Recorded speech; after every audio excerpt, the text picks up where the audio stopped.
Eu quero saudar a toda essa igreja reunida hoje aqui nesse templo, com a graça e a paz do Senhor Jesus, e convidar os irmãos a abrirem a Bíblia no Evangelho de Jesus Cristo segundo João, no capítulo 14.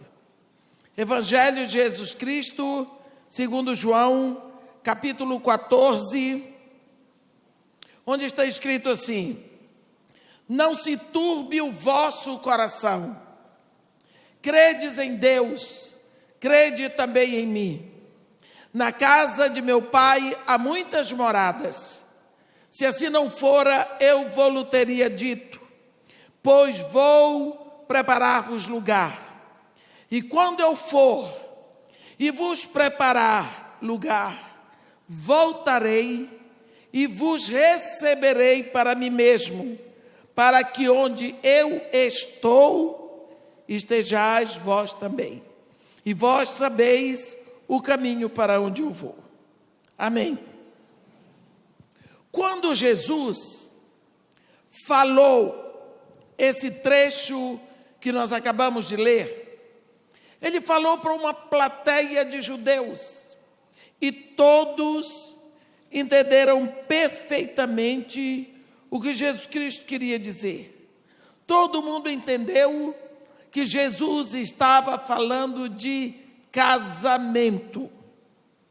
Naquela época, o casamento hebraico era efetuado em duas etapas.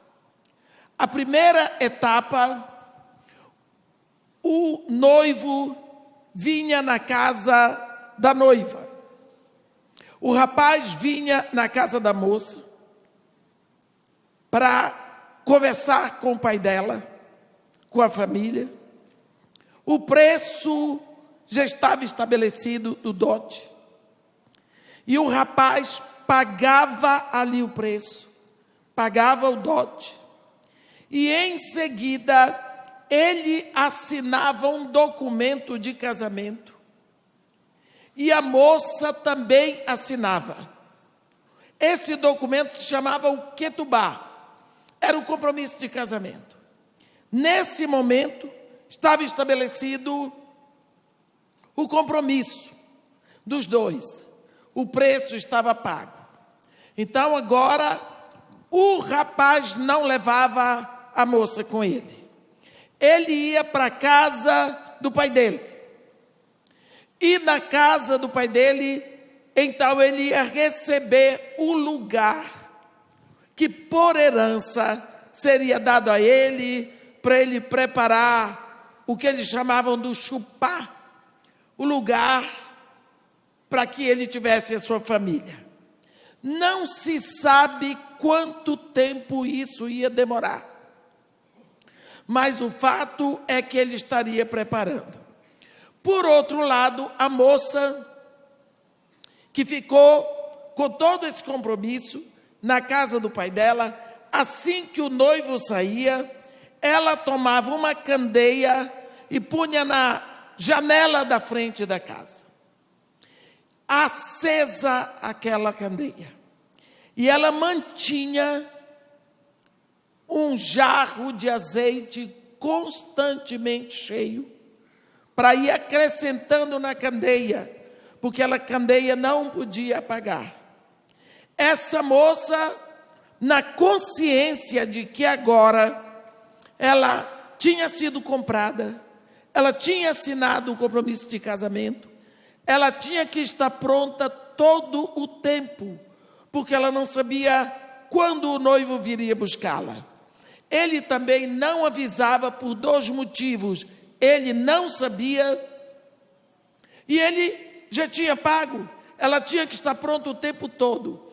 Com certeza ela não ia mais dormir, nem de camisola, nem de pijama, porque ele podia chegar nas horas da noite. Essa moça ia se preparar continuamente para que o noivo pudesse levá-la. Mas nós sabemos que num casamento, a pessoa central é a noiva. Todo mundo que vai ao casamento quer ver a noiva. A noiva é o motivo da celebração. Então, todas as pessoas que passavam na casa e viam aquela candeia acesa do lado de fora, eles sabiam: aqui tem uma virgem que já assinou o documento, aqui tem uma virgem que vai ser levada, aqui tem uma noiva. E as pessoas batiam palma, cantavam, dançavam de alegria por uma virgem que assinou o Ketubá. Então, havia sempre uma alegria, um grito de alegria por todas as pessoas que passavam na frente da casa da noiva. O noivo não sabia o dia que vinha buscar a noiva. Se alguém perguntasse para ele: você não me convidou para o casamento? Ele disse: eu não sabia. Mas você não mandou o convite? Eu não sabia quando ia casar. Só o pai do noivo que sabia. E na hora que o pai do noivo decidia, então ele chamava o filho e dizia: está na hora, vá buscar a sua noiva. Esse rapaz então iria com a pessoa indicada pelo pai, e quando chegava na frente da casa da noiva, podia ser noite, madrugada, o que fosse, tocava a trombeta, ele dava um grito e a noiva saía. Podia ser a hora que fosse. Quando a noiva saía de casa, ela apagava a candeia e subia lá no jumento, que era a Ferrari da época, e ia embora com o noivo. Quando chegava na casa do pai, o pai estava esperando na porta.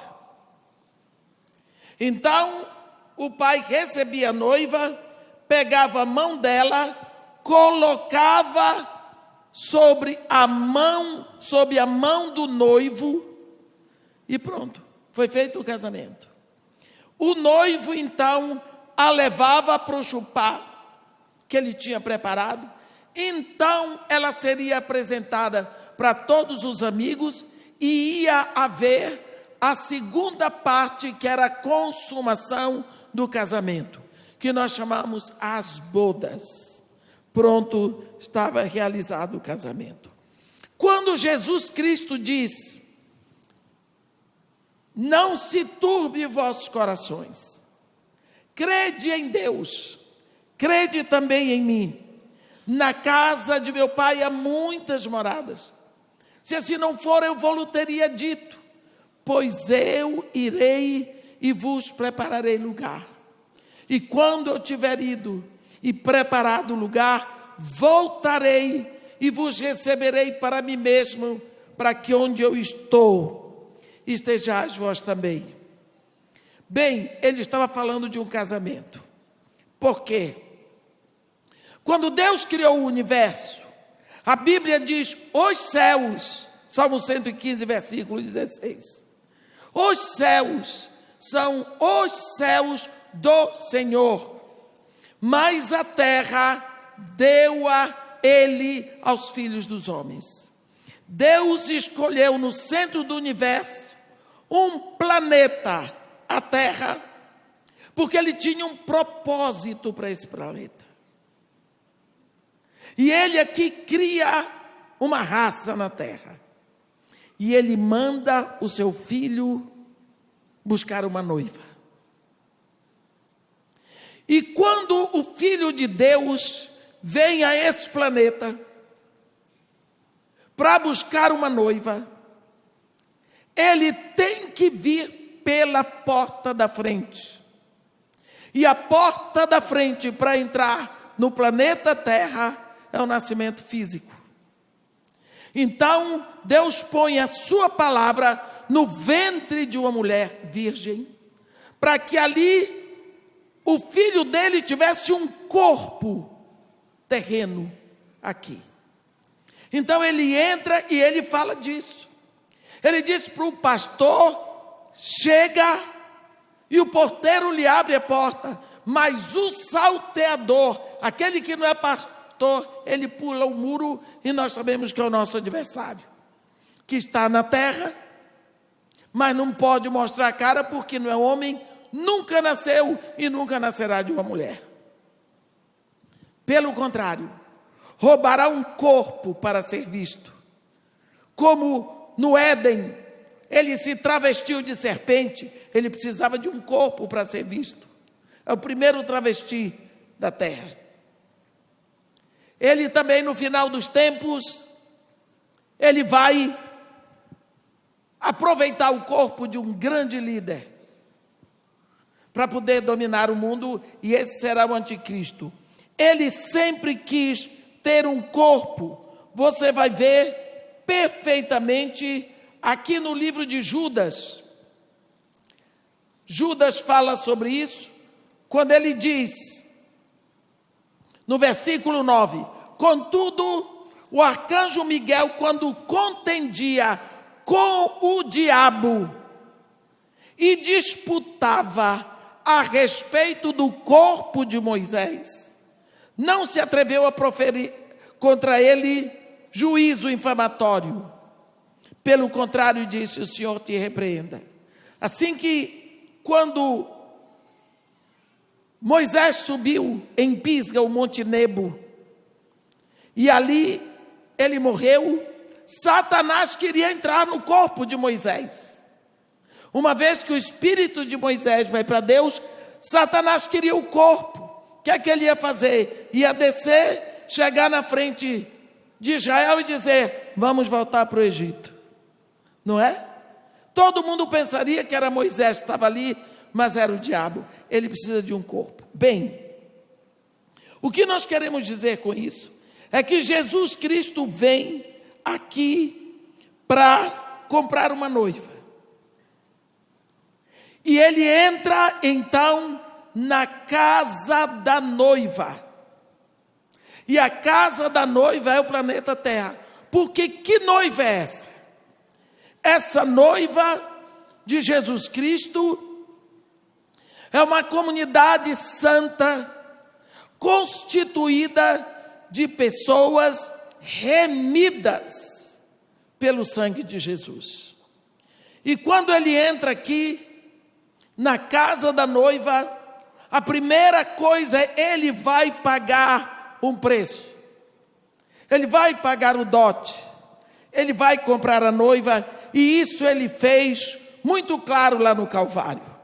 Quando nós lembramos, só rapidinho, como foi isso feito.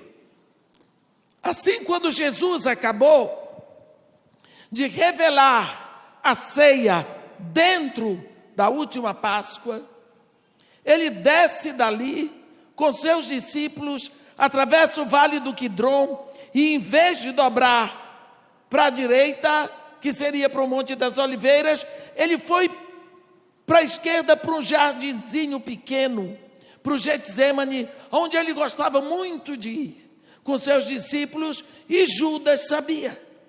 Por isso Judas sabia onde levar os soldados para prender Jesus. A Bíblia diz que ali naquele jardim, 3 vezes, Jesus fez em voz alta a mesma oração. É a primeira grande agonia de Jesus. Ele agonizava e, chorando, ele pedia ao Pai: Pai, se for possível, afasta de mim esse cálice, contanto não seja feita a minha vontade, mas sim a tua, porque estás no céu. 3 vezes. A Bíblia diz no Evangelho de Lucas que Deus mandou um anjo que o confortava. Que cálice era esse que Jesus não queria beber? Não era o cálice da dor física da cruz, porque Jesus veio para ir à cruz.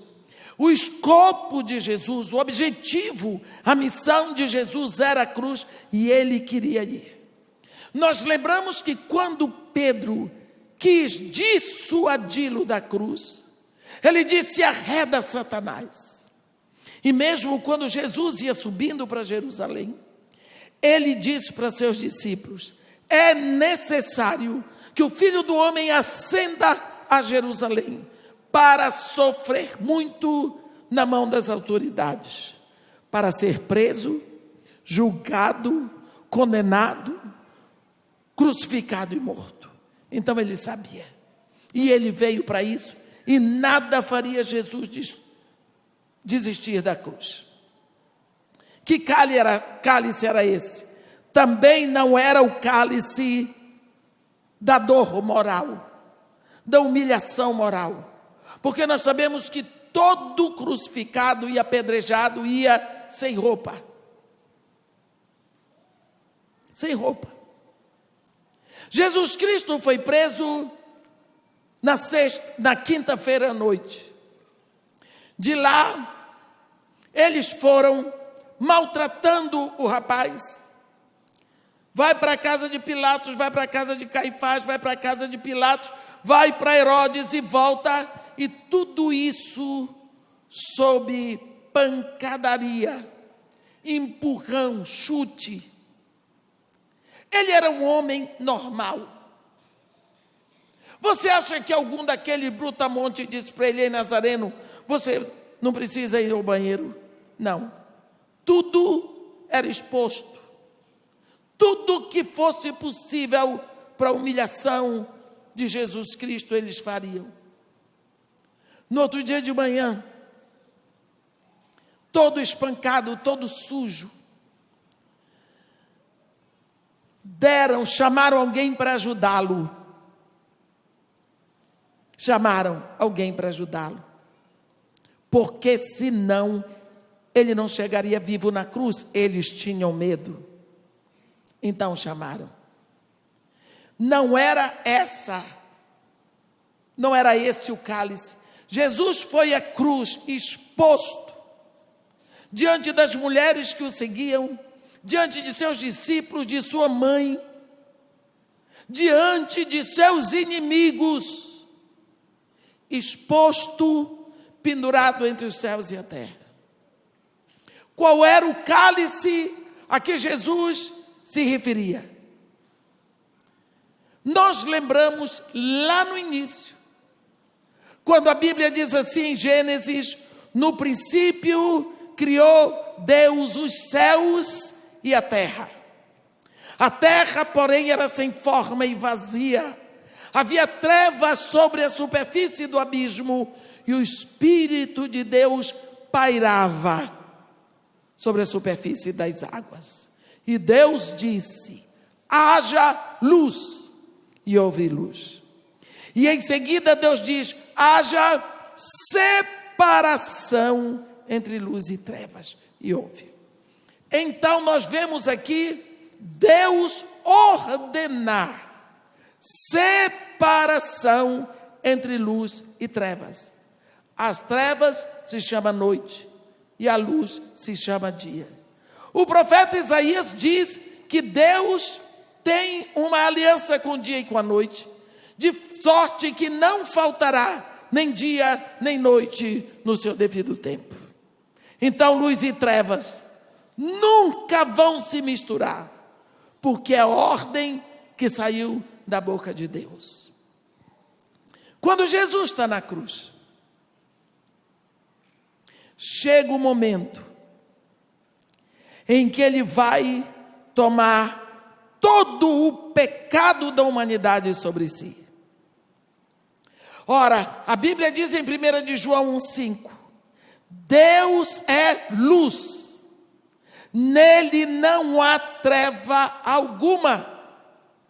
Mas no momento em que Jesus Cristo toma sobre si toda a maldição da humanidade, todo o pecado da humanidade, ele se transforma numa pústula de pecado.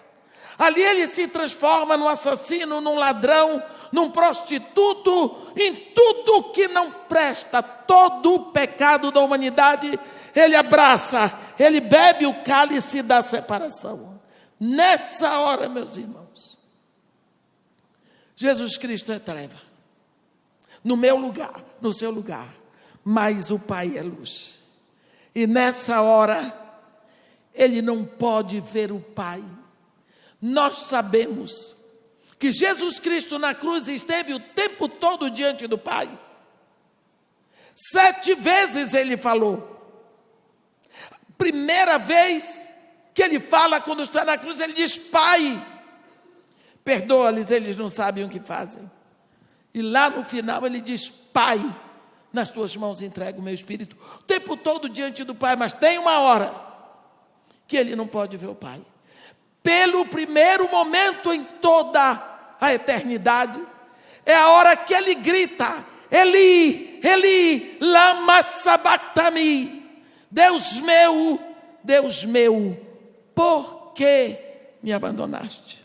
É o seu grito, é o meu grito, é o grito de todo pecador. E na hora que ele bebe esse cálice, ele diz: tudo está consumado.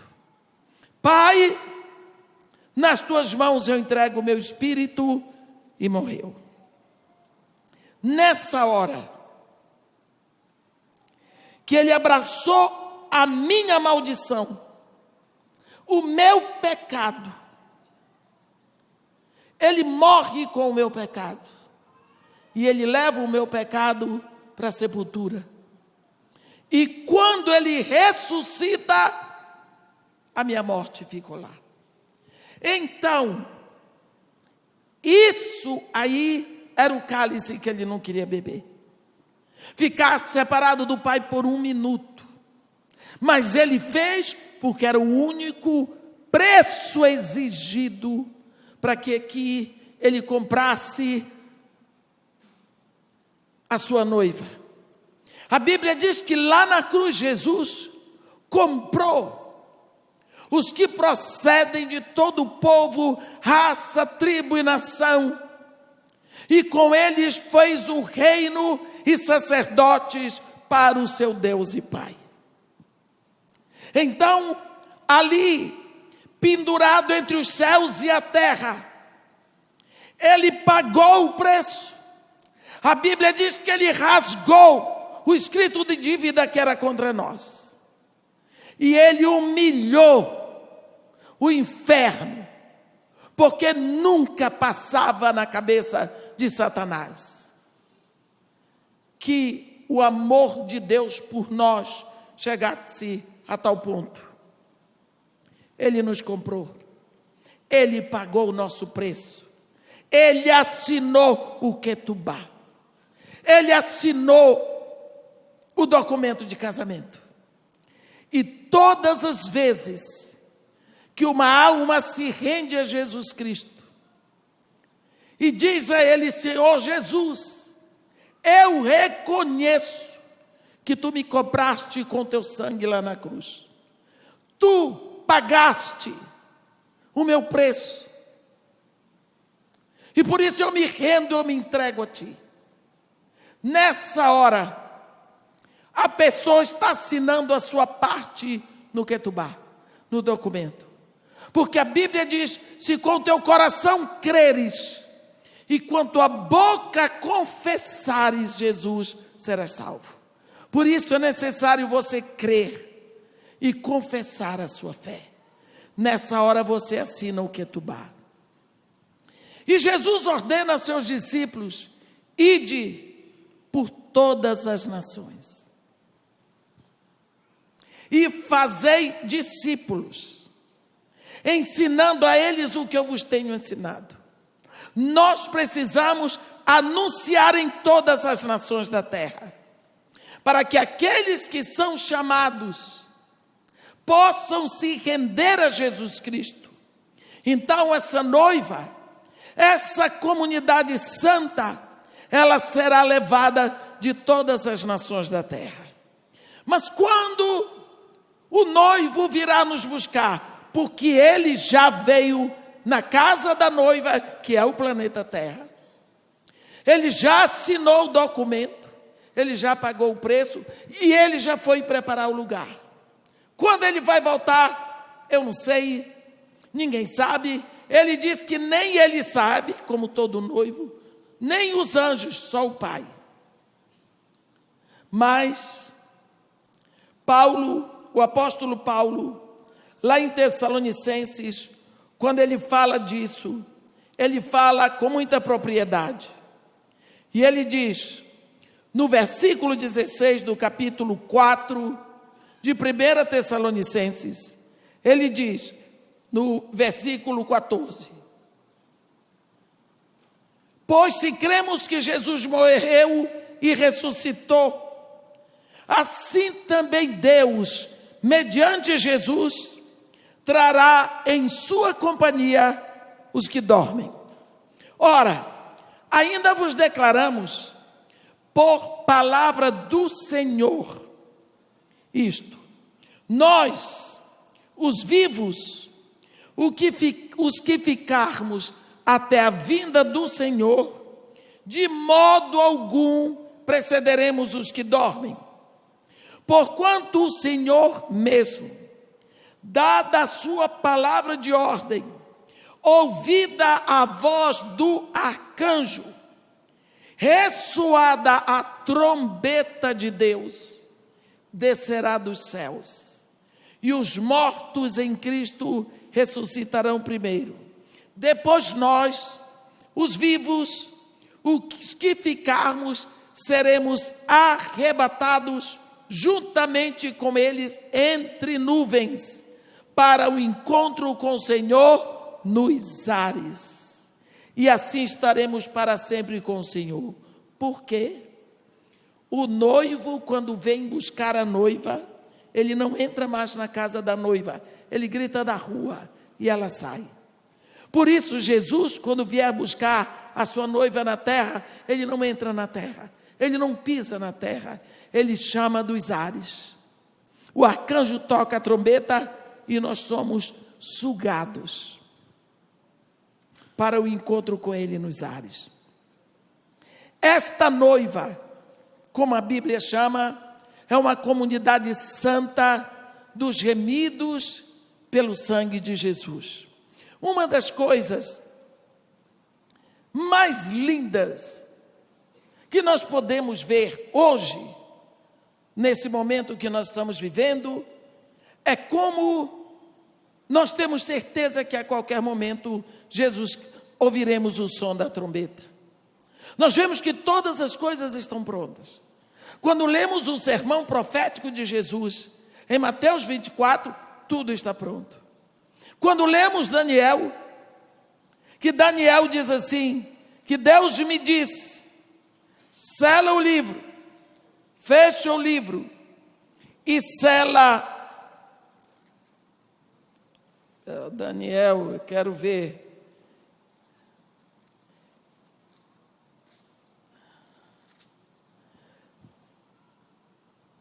Sela, tu, porém, Daniel, encerra as palavras do livro até o tempo do fim.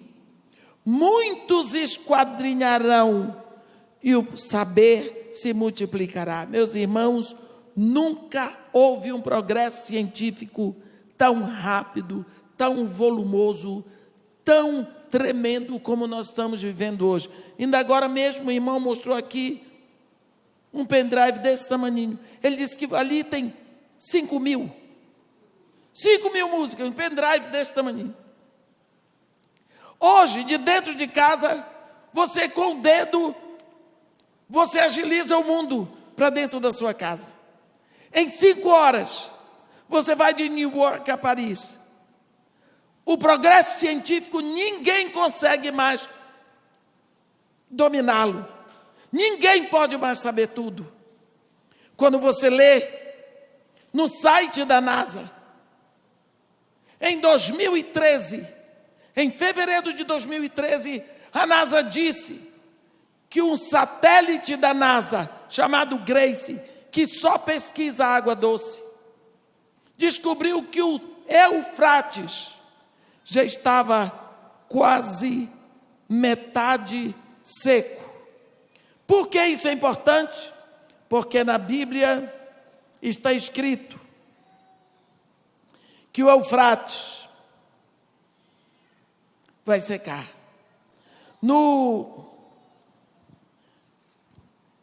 Vou dizer aqui. Ai, meu Deus.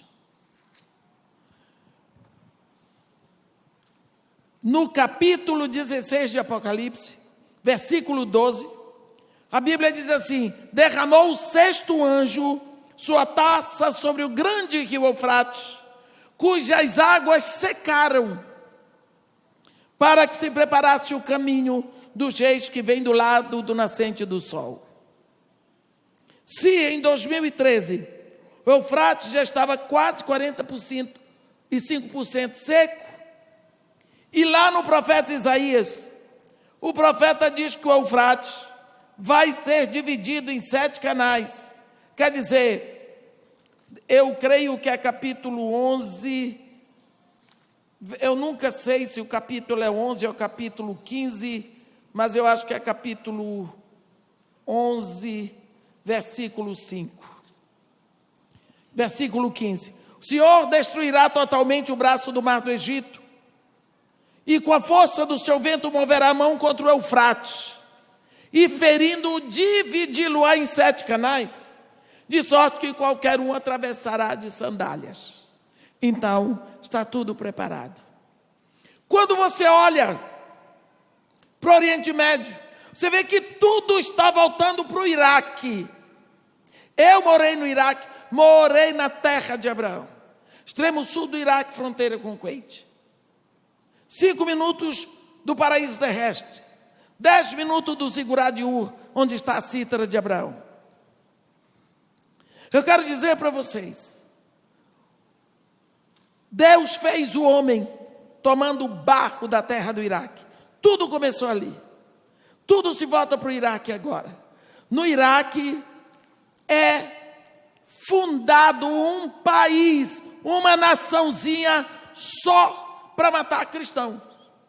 Não é para matar hindus, não é para matar feiticeiros, só cristãos. Sangue de cristão é derramado todos os dias, regando o pó da terra do Iraque.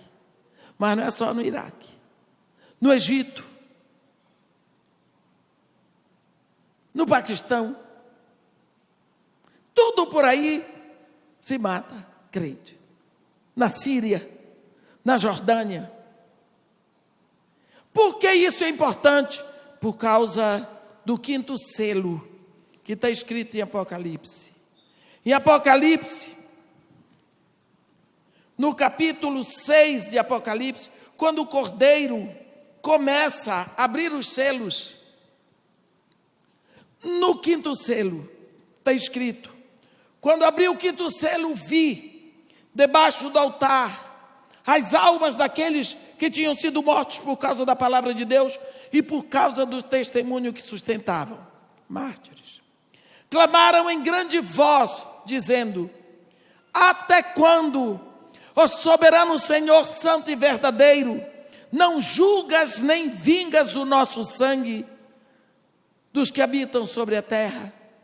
Então foi dada a eles uma vestidura branca, e lhe disseram que repousassem ainda por pouco tempo, até que se completasse o número dos seus irmãos e conservos, que haveriam de ser mortos, como igualmente eles foram. Então Deus tem um número de mártires para se completar. Esse número cada dia chega mais próximo, porque todos os dias se matam crentes.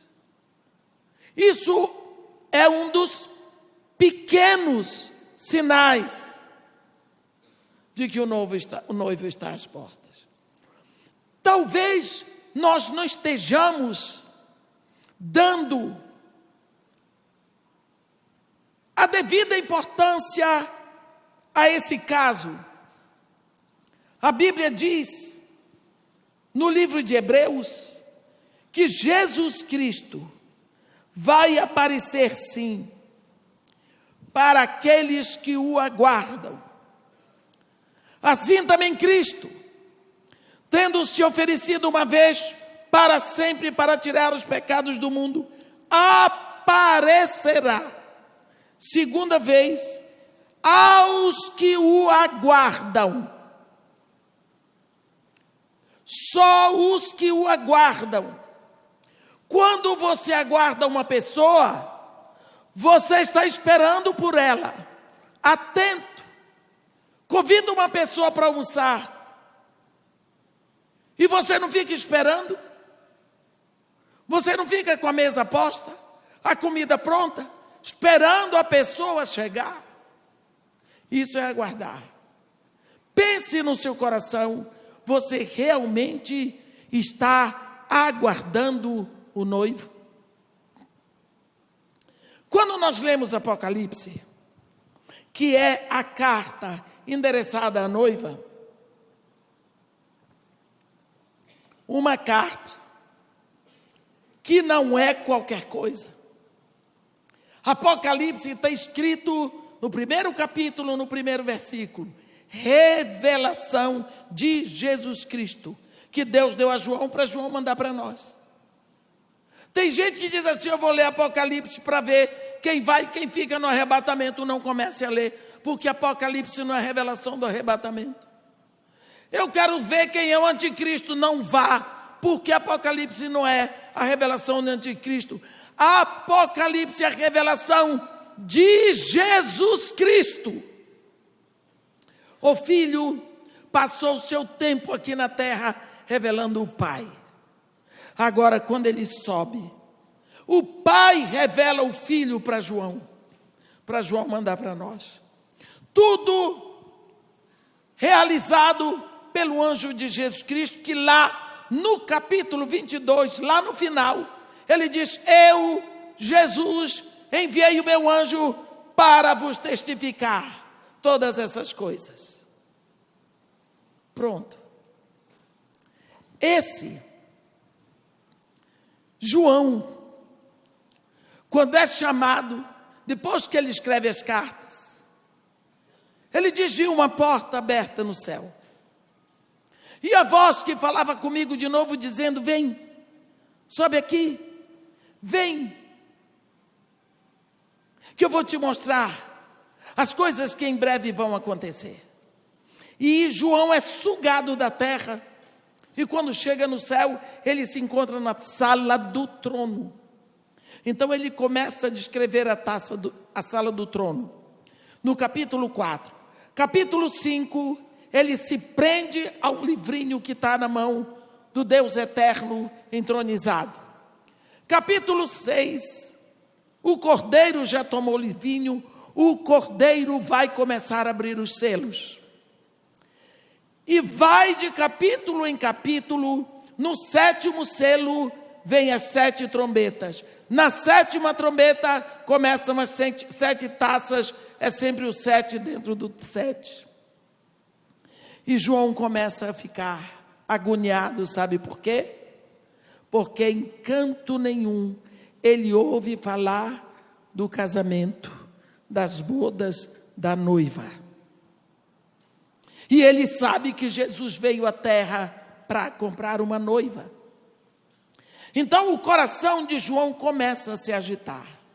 Mas quando chega no capítulo 19, olha que Apocalipse só tem 22 capítulos.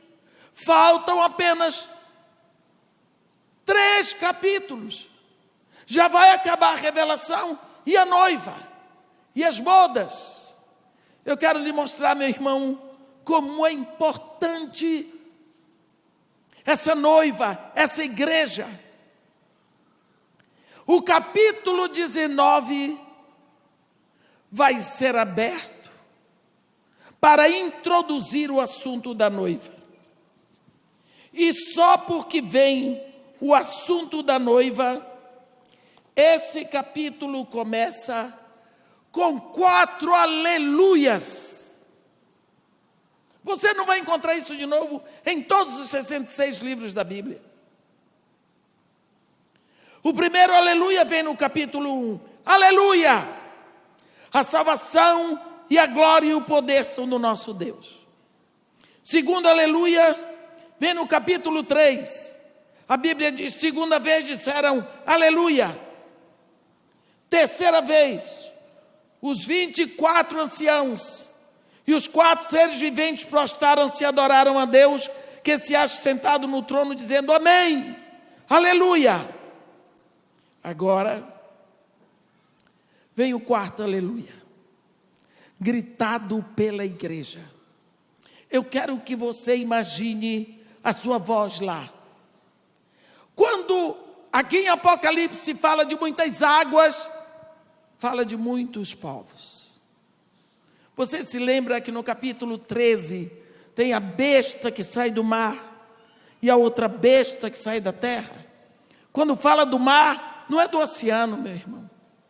A besta que sai do mar, uma besta é um sistema econômico, financeiro, corrupto, opressivo, e quando sai do mar, é do mar agitado das nações, porque água significa povos. E a besta que sai da terra é um sistema religioso corrompido, que sai usando também a palavra de Deus, corrompendo a Escritura para servir a besta que sai das nações, que é a besta que tem dinheiro. Esse sai da terra de Israel. Pronto. Aqui, você pensa, o que é você estar num lugar com crentes de língua inglesa. Tem um crente que é inglês, o outro é francês, o outro é norueguês, o outro é chinês, o outro é japonês, o outro é argentino, o outro é italiano, o outro é grego, o outro é brasileiro, e assim, de todas as nações, crentes, todo mundo dizendo na sua própria língua, louvores a Deus. O que você acha disso? Esse é o som da voz de muitos povos, porque a igreja, a noiva, é a composição de muitos povos. A Bíblia diz que ele comprou com seu sangue os que procedem de todo o povo, raça, tribo, nações. E desse povo ele formou reino, sacerdotes para o seu Deus e Pai. Então aqui João vai ouvir a voz da noiva. No versículo 6. Então, tem uma coisa em Apocalipse, só um minutinho. Às vezes João diz vi. Às vezes ele não vê, ele diz ouvi. E às vezes ele diz vi e ouvi. E aqui no versículo 6 ele diz, então ouvi uma como voz de numerosa multidão, como de muitas águas, de muitas nações, e como de fortes trovões, dizendo, todo mundo na sua própria língua, aleluia! É o aleluia da comunidade dos gemidos. Pois reina o Senhor, o nosso Deus, o Todo-Poderoso. Alegremo-nos, exultemos e demo-lhes a glória, porque são chegadas as bodas do Cordeiro, cuja esposa a si mesma já se ataviou, pois foi-lhe dado vestir-se de linho finíssimo, resplandecente e puro, porque o linho finíssimo são os atos de justiça dos santos. Olhe bem, João agora está em estado de graça. Enfim, ele viu a igreja, a noiva, a comunidade santa comprada por Jesus na terra. Aí João continua dizendo, então me falou o anjo, escreve, João, bem-aventurados aqueles que são chamados para a ceia das bodas do Cordeiro, e acrescentou, são essas as verdadeiras palavras de Deus. Olha o que vai acontecer. Só porque João viu falar da noiva, da igreja, da comunidade dos remidos pelo sangue de Jesus, João fica fora de si, A emoção toma conta do coração desse homem. E João diz assim: prostrei-me aos seus pés para adorá-lo. Ele, porém, me disse: vê, não faças isso. Sou conservo teu e dos teus irmãos que mantêm o testemunho de Jesus Cristo. Adora a Deus, porque o testemunho de Jesus é o espírito da profecia. Olha que João ficou fora de si. Qualquer judeu sabia que não podia se prostrar para adorar a anjo. Mas João, coitado, perdeu o controle de tudo. Isso eu estou chamando a atenção de você. Por quê?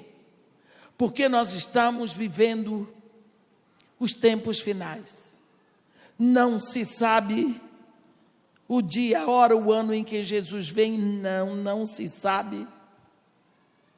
Mas nós podemos buscar na palavra de Deus sinais irrefutáveis de que as coisas estão muito próximas.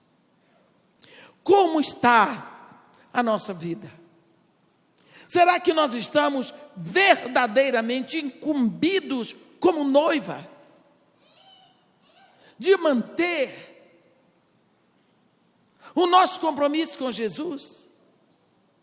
Sabe quando eu falei daquela noiva que foi comprada? Quando o noivo grita da rua, ela sai e apaga a candeia. No outro dia, quem passar lá, está tudo escuro. Oh, a noiva foi levada. A noiva já foi. Quando Jesus aparecer nos ares e nós ouvirmos a trombeta, quando nós formos sugados, acabou a luz. Porque ele disse: vós sois a luz do mundo. Ele não disse que nós somos uma luz no mundo. Ele não disse que nós somos luz, ele disse que nós somos a luz do mundo. Significa que não existe outra. E quando a igreja de Jesus Cristo for sugada daqui, vai ficar tudo muito escuro. E quando a igreja for levada, você vê no capítulo 12 de Apocalipse, vai haver faxina nas regiões celestiais. E é quando Satanás, com seus principados e potestades e dominadores do mundo tenebroso e forças espirituais do mal que estavam nas regiões celestes, vão ser jogados para a terra. Então, por que eu estou falando isso? Porque Jesus Cristo disse, Jesus Cristo falou abertamente que ele já tinha pago o preço da noiva, que ele já tinha assinado o documento e que ele ia preparar o lugar. E quando o lugar estivesse pronto, ele voltaria para nos levar. Mas ele deixou algo muito sério para nós. E vós sabeis o caminho para onde eu vou. Vós sabeis o caminho. Qual é o caminho? Eu sou o caminho, a verdade e a vida. Então, se nós queremos esse caminho, se nós queremos chegar lá, é preciso que nós tomemos consciência de que nós somos um povo comprado. Nós somos propriedade de Jesus. Ele pagou um preço. Então eu não posso sair dizendo, eu faço o que eu quero da minha vida. Não. Eu tenho que viver para agradar o meu Senhor. Aquele que pagou meu preço, que me comprou, que me lavou com o seu sangue e que me colocou numa estatura de filhos de Deus. Como está a nossa vida? 7 cartas Jesus Cristo escreve para 7 igrejas que estavam na Ásia Menor. Éfeso, Esmirna, Pérgamo, Tiatira, Sardes, Filadélfia e Laodiceia. Se você prestar atenção nas cartas que Jesus Cristo está ditando, a cada igreja, ele se apresenta como o remédio para a doença que está na igreja. Ele aponta o que há de bom na igreja, mas ele aponta o que tem que ser feito. Cada igreja tem o seu problema, tirando Filadélfia, que era uma igreja em busca de santidade. A igreja noiva é Filadélfia. E Esmirna, que estava debaixo de perseguição religiosa, todas as outras estão com problema. Éfeso precisando de arrependimento. Pérgamo misturada com o mundo. Tiatira com falsa profecia, com doutrina de Balaão e doutrina de Nicolaitas. Sardes, a igreja que tinha fama de ser viva, mas estava morta, tinha o pecado. Filadélfia, que era a igreja de Laodiceia, a igreja balofa, a igreja rica, a igreja morna, a igreja que tinha a Bíblia, mas não precisava ler. A igreja que se dizia crente, mas não procurava intimidade com Deus. A igreja que tinha tudo com facilidade.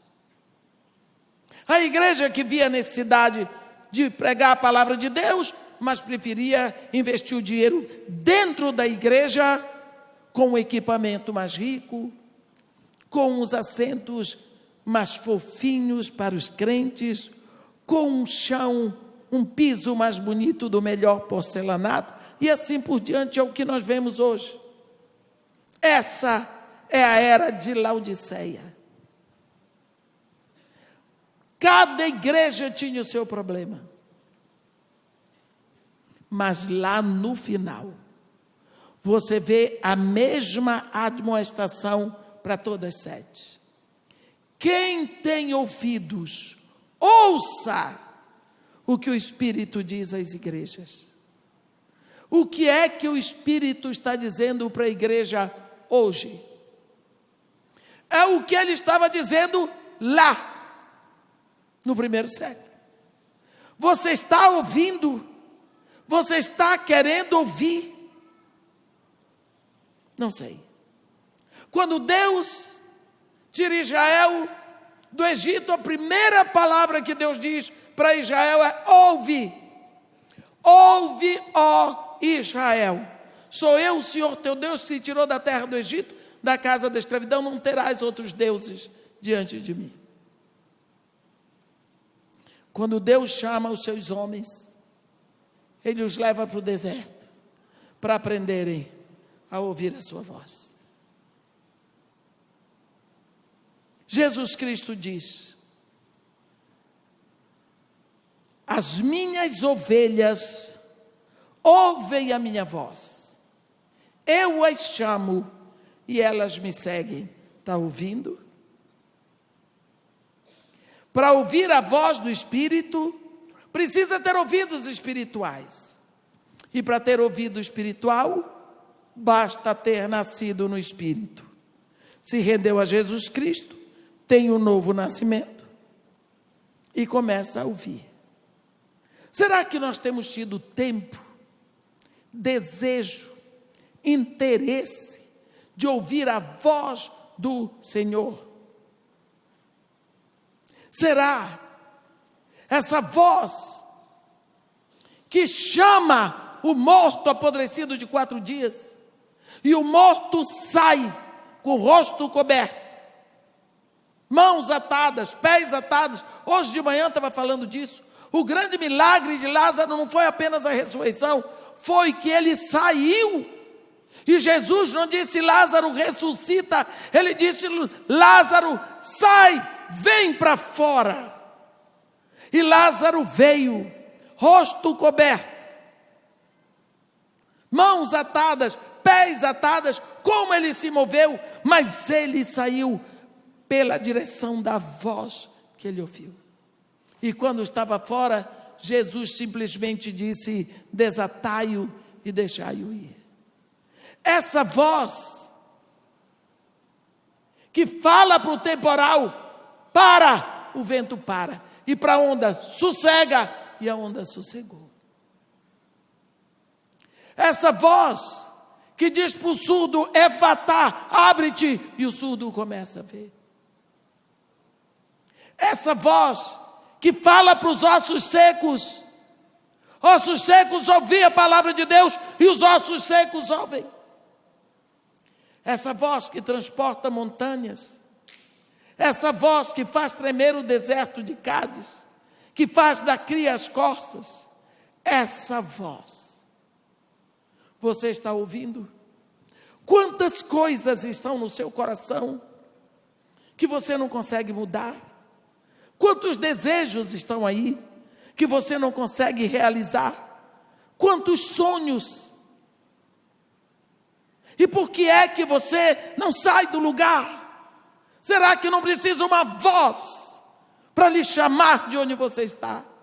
Será que não precisa um ouvido que se afine à voz desse querido Salvador que quer mudar a sua vida? E você fica nesse marasmo, a Bíblia do lado, mas você não lê. E quando lê, você lê como lê o jornal do dia. Você não investe no seu crescimento. Você não investe no brilho da entrada nessa dimensão que o Espírito já trouxe para você. Por que nós estamos tão mornos? O que será que aconteceu que nós temos deixado que o mundo roube de nós um momento tão especial? Temos tempo para a internet. E como temos tempo para saber de todas as fofocas do Facebook, mas nós não temos tempo para parar e conhecer o Senhor que nos ama. Creio, meus irmãos, eu não estou dando uma palavra de julgamento, quem sou eu? Eu simplesmente estou chamando a atenção, meus irmãos, pelas misericórdias de Deus. Vamos acordar. Vamos sair deste marasmo em que nós estamos. Quase um desinteresse. Estamos nos acostumando a apenas ouvir. Eu vou para a igreja, venha. Você é filho de Deus. Eu vou cantar louvores, venha. Mas e daí?